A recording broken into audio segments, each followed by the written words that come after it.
first of all, of course, I'd like to thank Carm and as well as Karen Hand for inviting me to be here this morning to speak to all of you. And the theme this morning is this mindset of changing at the speed of thought. So while there's a lot of big picture themes I'm going to be sharing with you, at the same time, the goal is to actually give you some actionable strategies, some actionable mindsets you can actually fold into your work with your clients in terms of thinking differently about how we approach this change work that we do. So my suggestion to you is this. From the start of it, to realize that we as the practitioner, we don't have to have all the answers to what the client is coming in to address. And indeed, there's certain situations where a client would often come in, and my favorite phrase around this is that there only could be one expert in the room. So perhaps here's an athlete who's coming in, and this is their specialty. I don't have to know all the ins and outs of that thing that they're addressing. For some reason, years ago, suddenly a lot of gymnasts come to my office, and they have a fear of flipping backwards when they're like 8 feet up in the air on a 3-inch wide high beam. I call that Darwinism. That's called survival of the fittest. You're supposed to be afraid of that. Yet here's a person who has gone through the appropriate training to learn how to do that, and there's a good reason she's the one doing it and I'm not the one attempting it. So again, we don't have to have the answers, though our job as that facilitator of change, our job as that practitioner of hypnosis, is to use this as that mechanism to get them to the right place where they're able to make that discovery for themselves. It's where there's some commonly held belief systems that I'd often hold true to, which are questionable at times, but they work for me, so let's keep with them. The mindset that you would often hear some people say it takes 30 days to install a new behavior, to which I would argue back those people might not be using the right techniques. That when you look at major life changes, these are things that happen in an instant. When you look at major shifts in your life, whether it's a moment where, and I'll generalize this for obvious purposes, moments where there was some sort of religious belief system and then you found a different path, as it were, that can occur very rapidly. Moments where you had some sort of political belief system and then you discovered some piece of information and couldn't go back to the old way. Moments where in a relationship, new information was presented and that thing was over with. We have that capability to change extremely rapidly, which there's this dialogue at times behind the instant gratification, the feeling better as they leave the office, as well as the permanent change. Yes, our goal is to create that change, though at the same time, we've got to get that foot in the door somewhere. So permanent change, of course, is the goal. Many people know me for the work that I've done in terms of getting out and talking to hypnotists, talk about their business. And the background behind this comes down to a premise that I love, this mindset that I don't buy into the premise that I should be nervous about this. I don't buy into the premise that I should be cautious around something at times. I grew up around Virginia Beach, Virginia. There's a ton of traffic around there. And at 16 years old, I figured out if I was speeding, if I was breaking the law, I got to sit at the traffic light longer than the car that I worked so hard to pass, which is how I didn't get my first real traffic offense until I was like 33 years old. And I'm discovering that if you know Northern Virginia, there's 66, which all of it is HOV for like these 3 magic hours. And I made the officer write on the ticket that I was driving in the right lane and going in the speed limit. And suddenly the morning is free. Well, I could pay the ticket. I was guilty. Though at the same time, I've never been before. Let's see what happens. Worst case scenario, provided I don't say anything offensive to the judge, hopefully, I'm not going to get anything worse than paying the offense. So again, the mindset around I don't buy into the premise that I should be nervous around this. There I was already at the time a full-time stage hypnotist as I was deciding to then launch what's now Virginia Hypnosis, the office where I see clients. And I was at this local meetup, and the experience was, and this, I don't believe this came from scarcity in any way whatsoever. It came about from the people in that local community looking at me and saying, oh, it's going to be slow your first year as a hypnotist. People won't come see a brand new hypnotist. You don't have any referrals. People are going to be cautious around that. You don't have any testimonials. And within the next month, I was back at that meeting again with a fully packed schedule. I was back at that meeting again about 2 months later, teaching what I had done to create that fully packed schedule. So as much as we are that law of attraction, all this wonderful abundance, there's some thinking we need to start to address, which in my opinion comes back to that phrase, I don't buy into the premise that I should be nervous around this. There's a framework that I've introduced of the practitioner, of the person being branded as the hypnotic worker, which is the person who is actively out there doing the work, sharing it with others, as well as continuing to grow in what they do. That there's a few too many that are out there who are simply teaching, yet they're not actually there in the office with the client actually doing the work. There's a little too much of, I'm repeating what my instructor told me, this is what I was told, this is what works, as opposed to getting out there, field testing it, and again, that mindset, I don't buy into that premise. What if we switch the model in this specific way? What if we play with the formulas inside of this in a slightly different way? Which, let's take this moment and actually talk about hypnosis, which is a really good thing to do because we're at a hypnosis conference. The definition that I subscribe to the most is the one from Dave Ellman, that hypnosis is that bypassing of the critical faculties of the conscious mind, followed by the acceptance of selectable thinking in the subconscious mind. Which, of course, when our client calls us, we can explain that exact statement and they know exactly what we're talking about, right? The hell does that mean? Let's unpack it. Hypnosis is that bypassing of that critical faculty of the mind. What is that? That is that automatic response. So the examples that all of us would often rattle off, but chances are we haven't really thought about what these examples really mean. You're driving in your car. You're thinking about everything other than driving your car, and you still end up where you'd like to go. You're bypassing that critical awareness because you're thinking about everything else you ought to be doing, you're thinking about where you're going, you're illegally texting and looking at your phone, and you still safely arrive provided you actually keep the eyes on the road. You're watching a movie, and you know all that stuff up there is fiction, you know it's all make-believe and they're all actors playing pretend, and yet we still get swept up in the story. So if our definition goes back to that Dave Ellman phrase around it's that bypassing of the critical faculties of the mind and the acceptance of selectable thinking, it becomes a moment that if it's the initial call that's coming in from a client, I'll share that, I'll basically call it out. Yeah, that's a lot of weird jargon, let me explain that. But it becomes this moment where suddenly now we're shifting that belief system because, well, which is exactly what you're doing right now and why you're calling me. You know you want to quit smoking, and yet there you've been continuing to smoke. You know that you are fully qualified to be in front of this group of people and speak about what you're going to speak about, and yet you're up there shaking and feeling nervous. You know you're safer up in that airplane than you were driving to the airport. I don't tell them that because I don't want to work on two issues in that session. But you know you're safer up there than you were driving to the airport, and yet, the key is that phrase, and yet there you are nervous. So the simple phrase is, congratulations, you're already doing hypnosis. Let me show you how to do it better. So it's that mindset as superhero movies are now the big thing. Let's use these powers for good rather than for evil. Which at that point, what have I now accomplished, by the way?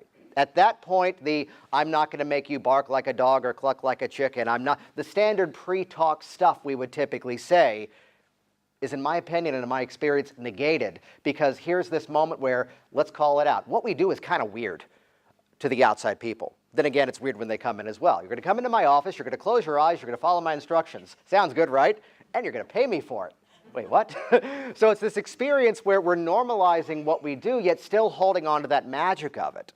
Where again, that framework that you're already doing this, I'm going to show you how to do it better. To begin the process from that mindset, now that foot is already in the door.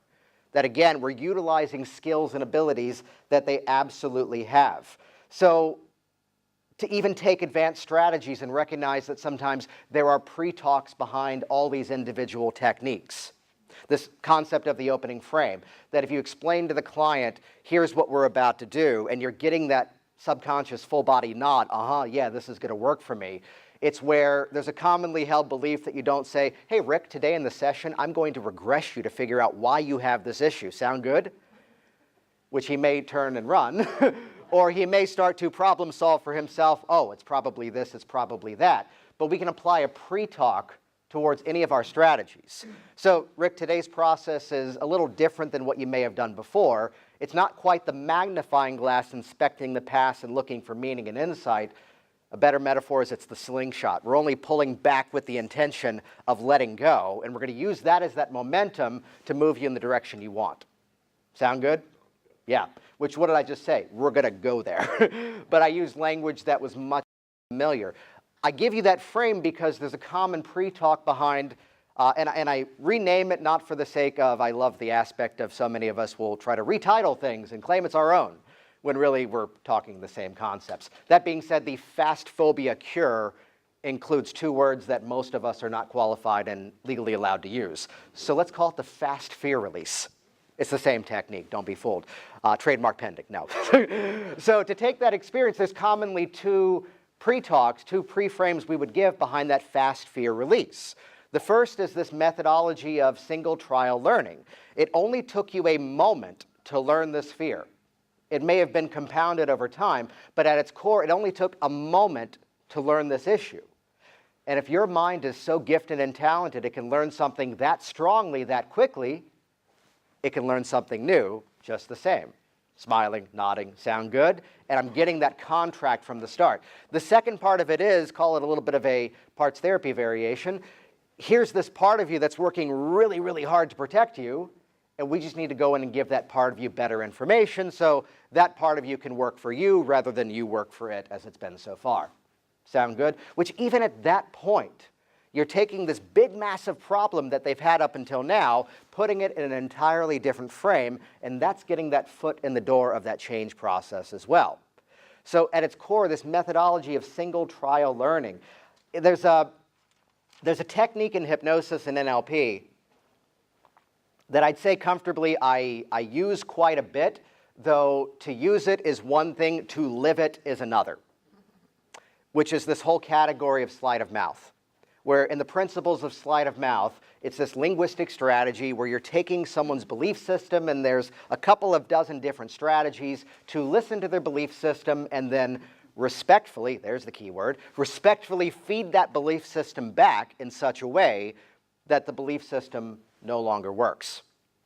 So to take this into the process, to have this mindset that, as I'd phrase it, the same map into the problem is very often the same map out of the problem.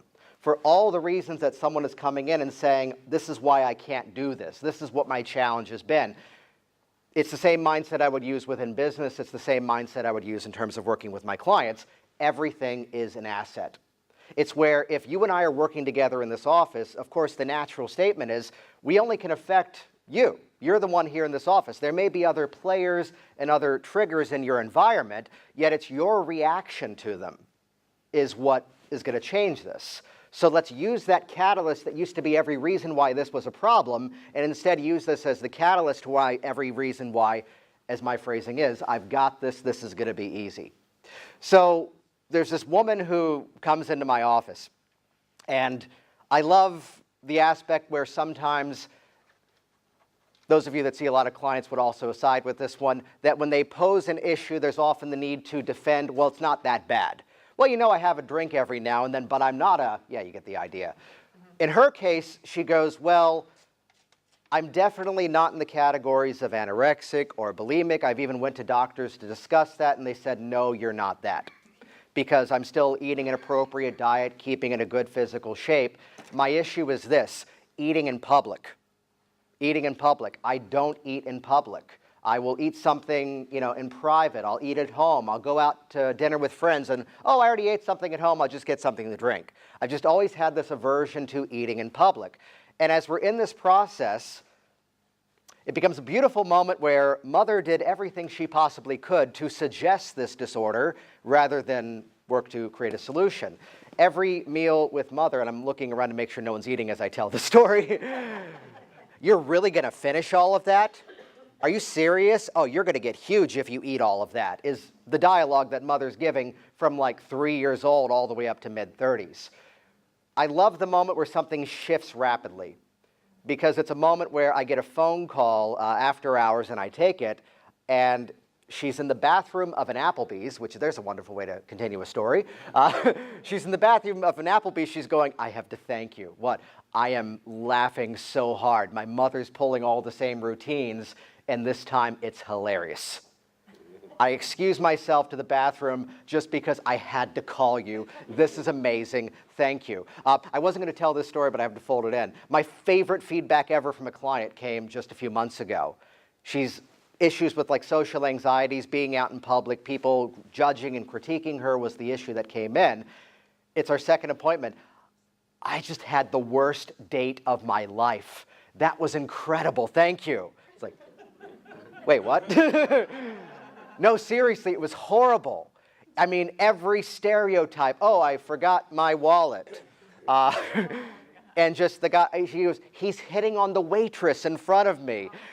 And she goes, and previously, I would have been in my head thinking, oh, is it something I said? He doesn't like me. Oh, I'm going to die this lonely old spinster. I have to make this work. This one might be the one. And for the first time ever, I could go to the place of this guy's, fill in the language yourself, this guy's an a-hole. This is incredible. I got to see where this goes.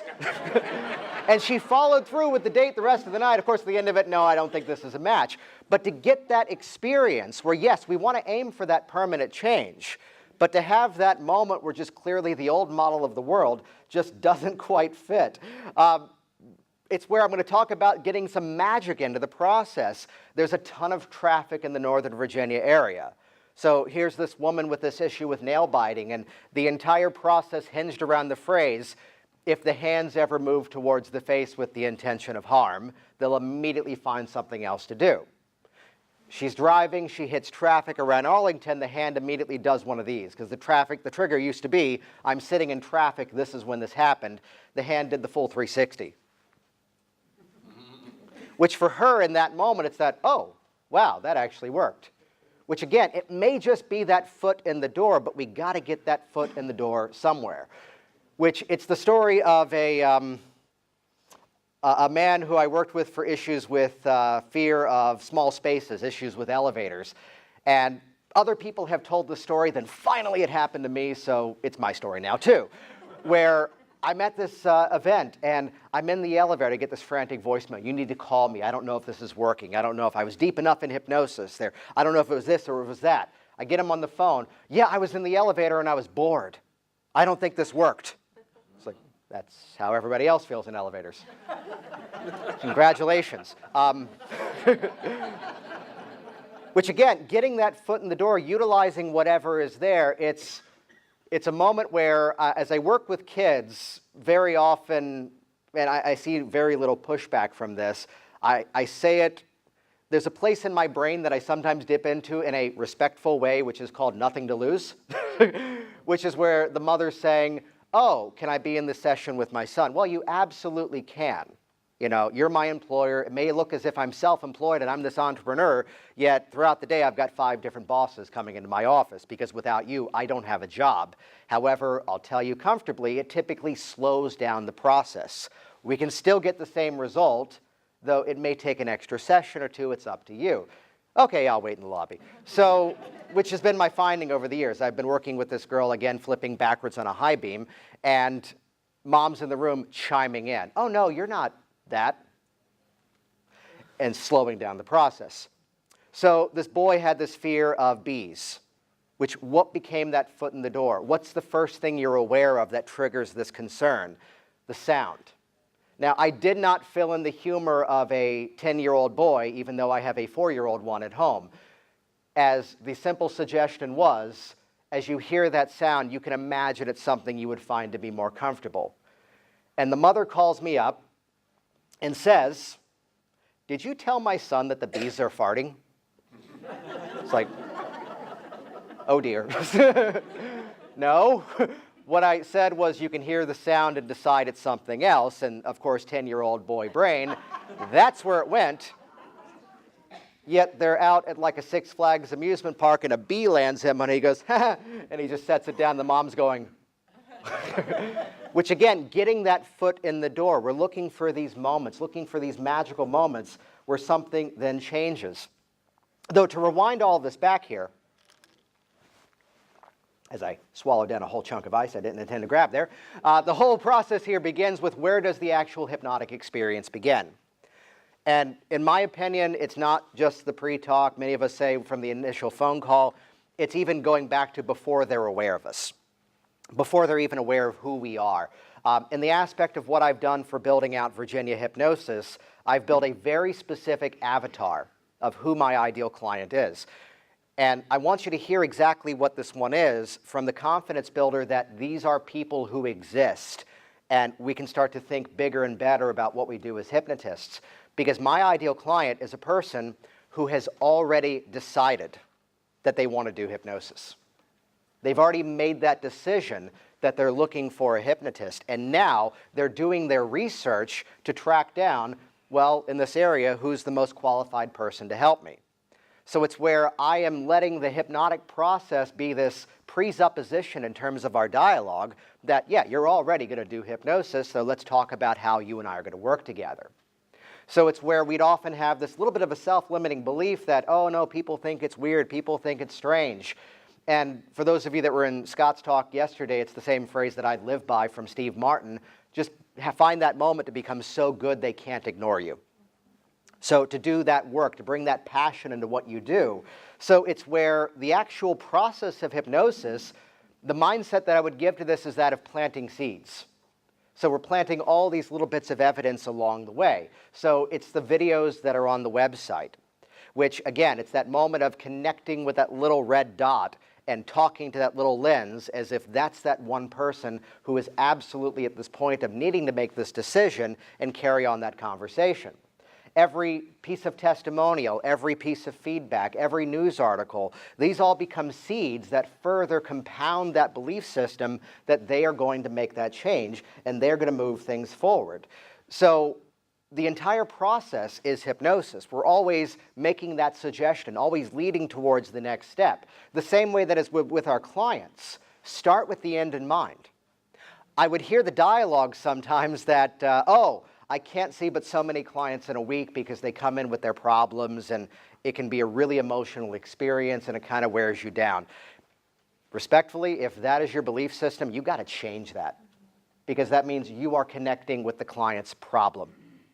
And if you're associating with their problem, congratulations, the two of you are likely going to hang out there for a while. As opposed to, as you walk in my door, I'm already associating with you as your outcome. Let's bring you along for the ride. And with that mindset, it's where you could have gone through some of the darkest things possible. I see a lot of veterans. I work with a lot of people who have, to say it politely, have gone through things that people don't have to go through. But you're here today, and you're doing something about it. And that's that success story that this is all going to hinge off of. See them as that result. Bring them along for the ride. Though, remember I said that you as the practitioner, you don't have to have all the answers. It's your job to help guide them there. Although I'd give you a little bit of a commentary on some of our dialogue that we would use around teaching techniques.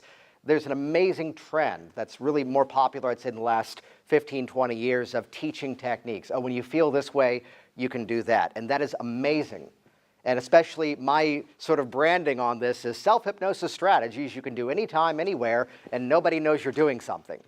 And I politely make fun of the alternate, which is rather than, I don't feel good, I need a dark room and a CD player for 45 minutes. Even though I give my clients an audio program to listen to in a dark room at home. Though it works. Though what I'd give you, though, is a little bit of an adjustment, because very often, and I have to go back to Dr. John Hartland's Medical and Dental Hypnosis, Hypnotherapy, whatever the name of the book is, man behind most of the ego strengthening work. There's an amazing chapter in that book, if you can track it down. Most often it's like 50, 60 bucks on Amazon, where in that book he's giving effective suggestion management. And in that book, it's actually, I think, written better than anywhere I've ever seen it. Behind a hypnotic suggestion, there's basically one or two formulas. When X happens, Y happens. Or when A happens, B happens more and more. And inside of most hypnotic suggestions, that's the template.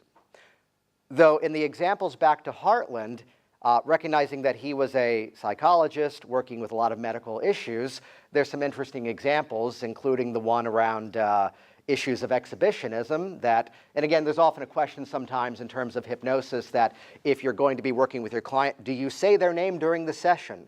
Well, if you do it with meaning and in purpose at the right time, it has value. If you overuse it like a bad salesman, it's tacky. So whenever you feel that urge to expose yourself in public, Sean, you find instead, no. Never mind. As you go back to that book, there's actually the example in there, and I love reading this because it's only there from the perspective of, I did that a couple of months ago to you. There's the example where you just have to look at this one simple hypnotic suggestion and wonder, what was the rest of that process? Whenever you feel the urge to expose yourself in public, that terrible scene comes back to your mind. Okay, so we understand our principle of safe place in hypnosis. Oh, he must have done some horrible place, and trying to connect whenever you feel the urge to go, with the trench jacket, suddenly this horrible image of, I'm not going to fill in the blanks, comes to your mind. Set aside the content of that example as best as you can. Because to look at that, we would often say to our client, when you feel the urge for a cigarette, when you feel that sense of anxiety, when you notice that feeling of fear, there's a problem with that. You're suggesting they're still going to have the problem. You're suggesting they're still going to be inside of the issue. Instead, the simple mechanism of distance and dissociate, because even if there is the slightest moment where you might find some trace of that old feeling, whatever it happened to be, which I didn't even label it. Instead, now, you do this. And it's where I would often, as I teach a technique to a client, the framework is that I want you to understand this is kind of Mission Impossible in style. This technique will self-destruct. And I don't mean that it's not going to continue to work. I mean, at some point, you're going to reach the place that the more you make use of this thing, the better it's going to work for you. And the better it's going to work for you, the less you're going to need it. So the best feedback you can give me the next time that you're here is, I've had a great week. I haven't had to use that strategy at all. Thank you. It's the get-out-of-jail-free card in a Monopoly game. It's where, as I structure even the audio programs that I give my clients, the advice I give them is that this is not the listen to this every single day for 30 days. If you miss a day, start over again. Because after you've heard my audio program like 3 or 4 times, you're going to find it annoying. Why? Because it's now micromanaging a thing that you know how to do. And it's that moment where I was away at a convention like this one, and my daughter Claire learned how to not quite ride a bicycle, but push the bicycle to the top of the sidewalk. It's at an incline and just kind of balance her way down. And meanwhile, this, of course, Elsa from Frozen bicycle we got from Toys R Us, that the training wheels kept falling off. We kept having to tighten them back up. I come home from out of town. Oh, the training wheels fell off. Let me put them back on. And the horror that was unleashed as Daddy put the training wheels back in the bicycle that she now knows how to learn and drive. No, she doesn't. She's getting there. So it's where, as we give strategies to not build this dependency upon it, but again, to build that mechanism that they can move forward. It's about getting that foot in the door for change. Now, there's a story that was often shared by the late, great Jerry Kine, that no matter what the person calls you for on the phone, you give the response, oh yeah, we work with that all the time, that's easy. And I love that for the reason of it's instilling confidence. It's instilling that expectation that, oh, this is someone who can handle this. What I liked about that was, again, it built that credibility. What I didn't like about it was that I didn't want to lie to people. So those of you actively seeing a bunch of clients, you know those moments where people do the slow reveal on the phone, where they don't quite outwardly say, yeah, fear of flying, do you work on that? Hey, I smoke a lot, I want to stop. No, she calls me up. Well, my husband and I were very traditional.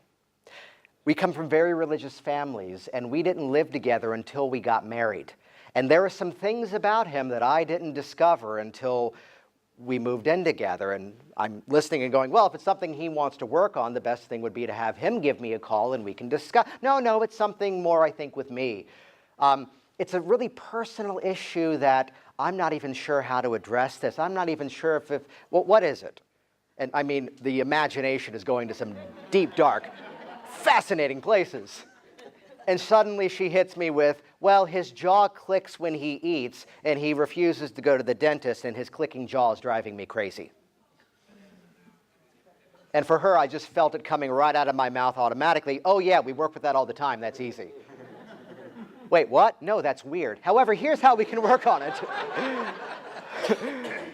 And she laughed at it the moment that I said it as well, was the key, and that's where we're going in this in a moment. Because I work with people there's different pronunciations in different communities, tinnitus, tinnitus, ringing in the ears. I had a job at one point working backstage in theaters and having to wear 50-year-old headset systems that could not be modulated volume, and I used to have issues with that until they did a procedure to resolve that. But we can work with those people to drown out those sounds. Northern Virginia, DC metro area, here's the transplant that was working with this company in Fargo, North Dakota, and suddenly now they're right in the middle of Arlington, where you've got 3 major airports and an Air Force base and traffic and noise, and they can't sleep, and to drown away those sounds. So the same things I would do with them, that's what we could do with you. Building the case, sound good? Yeah. You've really never worked with this before? No, of course I haven't. So to call it out is that moment of honesty, though it's that place to find that moment of appropriate humor. That when that humor is there, it kind of just shifts that neurology that the issue is not as solid, is not as concrete as it used to be. So the disclaimer to some of these stories is that the magic phrase is often depending on the rapport with the client. Is I think the best way to really highlight this. So it's where this woman's in my office and she's this high-powered lawyer who's having to, the case is, I don't know the specific details on this, but they moved the case from Virginia to Boston. Something of a criminal nature, you'll get a fair trial if we move it out of the area. She's having to fly back and forth, which you can fly to Boston faster than you can drive from where I live in Burke, Virginia to Arlington. Issue with fear of flying. She's never backed out of the flight, but it's not comfortable for her. And she's sitting there in the session, and I just find we've gone through the pre-talk, we've gone the whole intake interview, we've talked about everything. We're at that point of transition, we're about to go into the session, and something suddenly clicks to go, and I'm 5'4". With all the travel I've done in recent years, United upgraded me to Economy Plus, where you get extra legroom. I'm 5'4". That means I can't reach my laptop bag. And I actually fought them to get rid of that upgrade because if I'm in the back in the cheaper seats, now I can actually reach my stuff. Yes, it means if I'm in Economy Plus, I don't have to give the person next to me, the stranger, a lap dance if I want to go to the bathroom, but I'd rather just have the standard seat. She's 4'11". And you know what? The great thing is that you and I are the ones who can actually be comfortable on this flight. You know, everybody else, you'll see someone hit their head on the overhead cabin and probably laugh at them and realize, oh yeah, this is going to be an easy flight. And she snaps on me. I am not here for jokes. Okay, we're not going there today. Carry through the process. It's the second week she's back in front of me again. I am so sorry I snapped at you last week. Oh, don't worry about it, no problem. How'd the flight go? Well, that was the thing. I got on the flight with my credit card, I get priority boarding, and I got on the plane followed by a high school basketball team. And one after the other, bang, bang, bang. You were wrong, I didn't laugh, I cackled. Her language, I slept on the flight, your dumbass joke fixed the issue. So, to find these places where, again, depending on the rapport, I didn't have the rapport with the client, depending on the rapport with the client, which I will censor this next story as best as I possibly can, because it's a man who's in my office who, let's phrase it this way, with some intimacy issues, the event is wrapping up a little too soon, is the most polite way I can say that. Now, we've worked together several times. And the issue, as he described it as being this like 70, 80% of the time issue, at this point now is like maybe 10% of it. And he goes, you know what? I think I can handle the rest with the self-hypnosis. By the way, I also have issues with public speaking. Can we work on that? So we're a couple of sessions in. We've been together for a little while. And it's like the 6th time we're meeting. We're now on to another issue. And I had to fold in the commentary at just the right moment that for a guy whose issue used to be fill in the blank, I would think you'd at least show up to your sessions on time. And he stands there for a moment and goes, wow, that's hilarious. I just can't laugh at it because I'm amazed. He's back again the next week. The issue is completely gone, and I've kept up with this guy. He's referred a bunch of people. The joke is usually that's a category that doesn't send referrals. But again, he came in for something else. He goes, oh yeah, Jason, help me with my public speaking, and nothing else. No, he doesn't say the last part. But it was that moment of just interjecting that, as I'd phrase it, one of my favorite things about hypnosis is in many ways the great thing about good storytelling, a good movie. There's texture to it. These different transitions, these different places where clearly the work has now begun. Now we're into this moment. And it's the same mechanism as what's at play behind an instant hand drop induction, whatever's behind a handshake interrupt, whatever's behind a pattern interrupt, where sometimes, given your style, given your approach, where just this little bit of a jolt in a different direction sets that change process in motion. So it's where, again, to take control of your process from the start and set the tone. I often would hear this feedback that, oh, someone comes into my office and we just derail talking about their issue, and suddenly now we're towards the end of the session and we've run out of time. Set the opening frame. Well, the way we tend to work today is we'll chat a little bit about what you've come here to address, your goals and what you want to accomplish. We'll talk about hypnosis, what it is, what it's not, and then we'll get to work very shortly. Sound good? Yes. And at that point, I've set the expectation of we're going to talk about this, we're going to talk about hypnosis, and we're going to transition into the work. Though even inside of my pre-talk, I am setting the stage for that successful session. I'll demo this and I'll make the teaching of this available to you as a resource, but it's where in the classic hypnosis pre-talk, very often we're talking about what's not going to happen. You're not going to be made to tell secrets. You're not going to have a loss of control. You're not going to do this. You're not going to do that. When instead, I wanted to talk about what is going to happen. And by doing so, set the stage for that successful session. So briefly, the process today, your mind is active and alert the entire time. You're going to hear everything I say. You're going to remember as much as you would from any normal conversation. You know, it's from movies and television. Imagine, by the way, these are the office forms.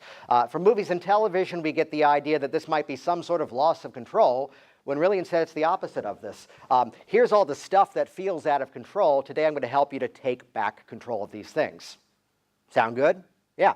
The question that people will get hung up on sometimes, though, is how do I know when I'm hypnotized? What does it feel like when I'm there? And understand there's different textures to what we'll do today, and everything is subjective. You may find some moments where you're so deeply relaxed, it's as if you're sinking into that chair.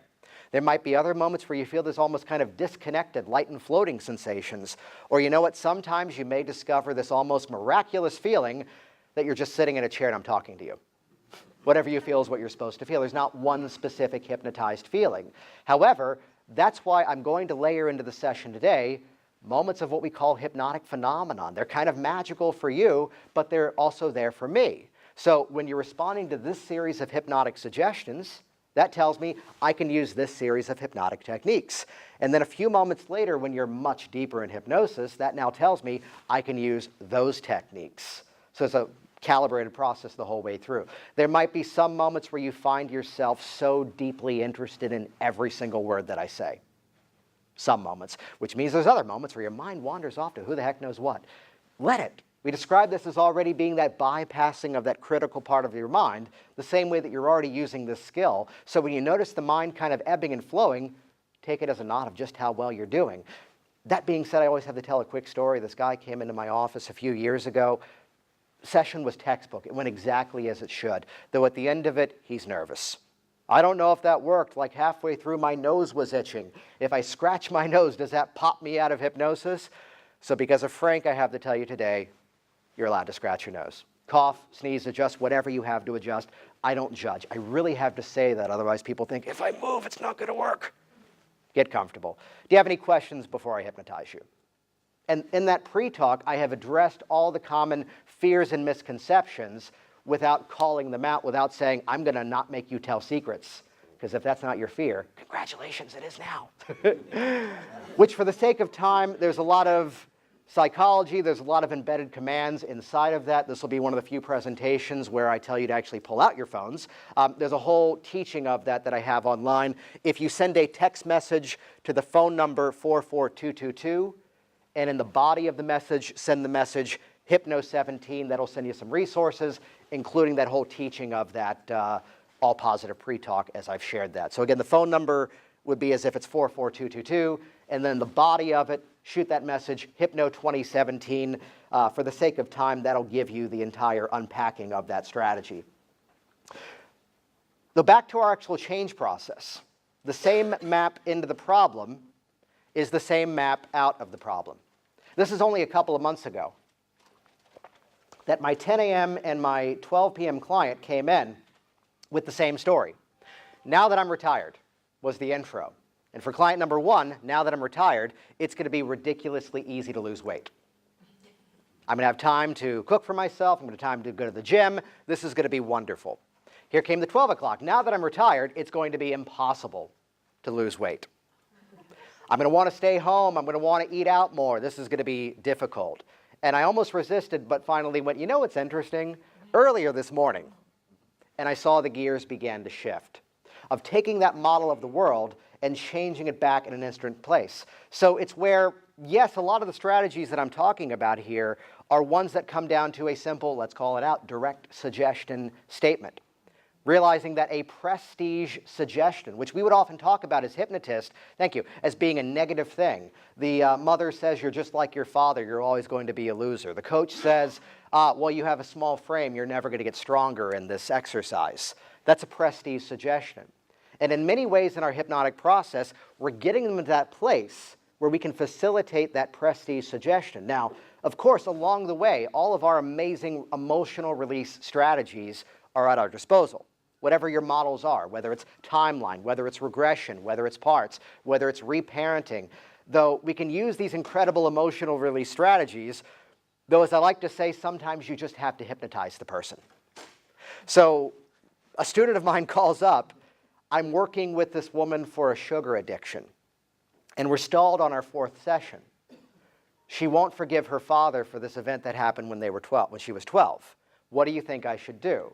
Well, have you gotten to the sugar yet? No, we're still kind of stuck on this event. Why don't you hypnotize her and address the sugar issue? Oh, you think that'll work? I think that's where you should have started. And they went into the session, they did a moment similar to a story I'm about to share here, and the issue was resolved. So it's, again, all of these strategies. It's where I often say all these techniques work. We just got to put them to use. We've just got to put them in the right order. And looking for these places where we can get that immediate change. So with fears, with aversions, with apprehensions, the magic of the double bind. Here's this girl that I was working with, a picky eater, and of course it doesn't matter whether you try new foods here while you're with me in this office, or if you wait till later this evening and do it, whenever you feel like it is perfectly fine. Foot's in the door, she saw the snack bowl in the office and goes, I think I want to try a couple of those. Oh, what's in trail mix? Everything. Okay, I'll try that. And she had a little bit of everything. The change was in motion by the time she left the office rather than, oh, wait and see how it goes. So to get that change in motion as soon as possible, though it brings about a story, which was the entire catalyst for this presentation, that the intro to the story is usually the intro to why I would not take on this client for stop smoking. As on the phone she says, I know I need to quit smoking, I don't know if I want to. Which again, typically that's the red flag, and I already see a lot of people making judgments and assessments based on that. Though back to our little green Bible, Dave Ellman Hypnotherapy, and back to the recordings, hearing Dave in the back of my head going, as long as you understand the rules of hypnosis, there's not a person in the world you cannot hypnotize. At a moment where there was a bit of dialogue, if you follow my instructions, I know I can help you. If you're not willing to follow my instructions, I don't know a thing in the world that will help you. And I said that to her. So what would you like to do? What do you have on Thursday?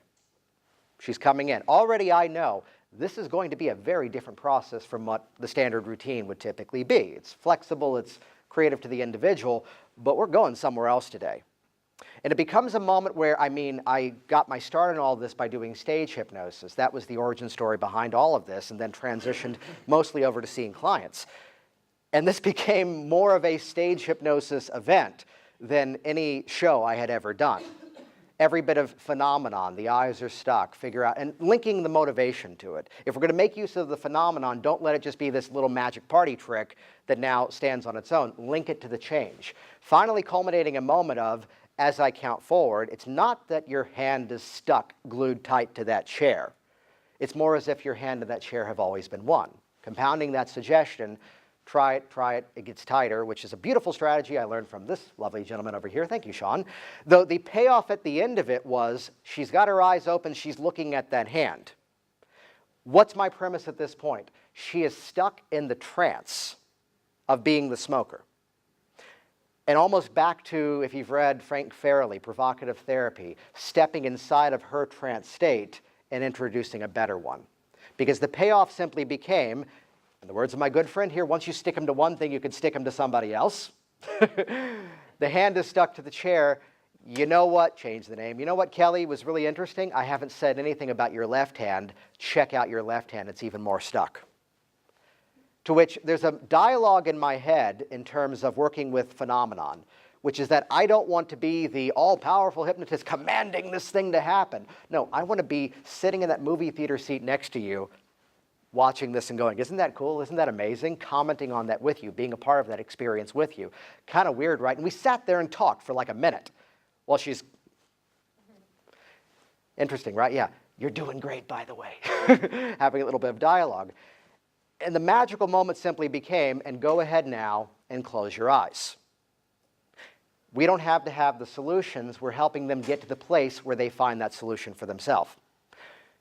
So decide for yourself exactly what this experience truly means for you in terms of making this change. And only as you are convinced that you have no use for a cigarette in any form whatsoever for the rest of your life, notice only then how easily it is for your hands to relax into your lap.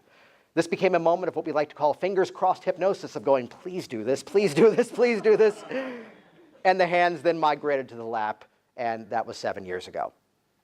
Hasn't smoked since. So places where we can get into our routines of what feels natural, what feels normal, what feels to be the accepted way of doing things, but at the same time, just to open up that calibration.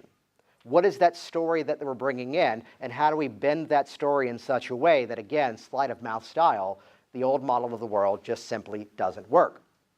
It's where we can talk about business inside of this, and I run 2 online communities. One is Hypnotic Business Systems, where it's all the strategies, all the craziness of Facebook marketing, even down to getting out and giving live talks. And the Hypnotic Workers side is all around thinking differently about the actual hypnotic process, which we can talk about motivation and to recognize towards motivation as well as away from motivation, that these can be positive in either direction. So again, back to that phrase, I don't buy into the premise, fill in the blank. It's years ago, and I'm running a local meetup event, and it's a great event, it's a great group. I'm looking around, and only one person was here from that group, and it's not you, Tim, so I can say this. But the fun moment of going, the usual suspects. Wow, it's the same people every single week, every single month. It's the same thing every single month. And I had a hobby doing magic back as a teenager, and the phrase was, the amateur changes their act, the professional changes their audience. And from that event of seeing the same familiar faces, which was great, they were all my friends, realizing we've got to think bigger. And to just take that little bit of a leap, and that's what then launched what's now called the Work Smart Hypnosis Podcast, which this is a program that goes out every single Thursday as I'm scanning the room, featuring outstanding guests like James Hazelrig, Michael DeShalit, Joanne Eady, Sean Michael Andrews, a bunch of people in here as well. Some people so great they've been on there twice and didn't remember they were on there the first time. Not saying any names, James Hazelrig. The early formative years. So, but again, thinking about it, and just that little bit of a seed of thought, just this little moment of going, rather than, oh, this is how it always is. It's a dialogue I think our profession needs to hear. It's years ago, I'm at another event, and I'm hearing, well, you know, you do the pre and post conference because you're there to be passionate about the information, though it really doesn't drive your business. You don't get a lot of people signing up. And I'll just be open and honest and say I closed a webinar training event that week that generated about $35,000. And it became a moment of realizing, oh, we got to think differently about this.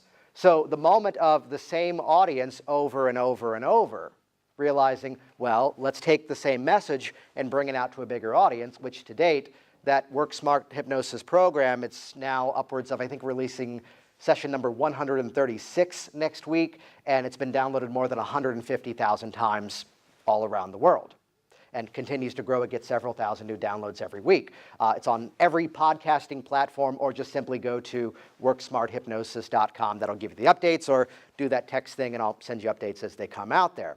Though again, thinking differently. There's a moment where, given the platforms that I've built, the mechanism to broadcast a message to so many people, there's a moment where someone shared an opinion that, hey, it'd be great if you did a bit around how virtual hypnosis is not good. Skype sessions, recordings, programs online. If you could fold in something about that would be great, which at the time, I wasn't doing those things. Well, wait a minute, which I wasn't doing them because I loved being in the room with the client. I loved the interaction. Though again, there's an anecdote in history in terms of pop culture. I'm not going to sign the Beatles because guitar groups are going out of style. I don't want to position myself on the wrong side of history. And that moment of this belief system, something that was said, it's where oftentimes you would hear, oh, children are in a state of hypnosis because they will believe something really quickly, tooth fairy, Easter bunny, and so forth. I can remember 4 years old, a family member hearing an ambulance and going, oh, it's someone's worst day of their life.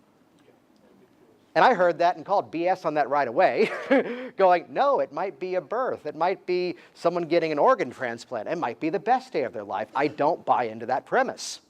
So the virtual hypnosis is not good, but instead it's the same mechanism that we're a culture that sometimes plays the game of that technique is good, that technique is bad.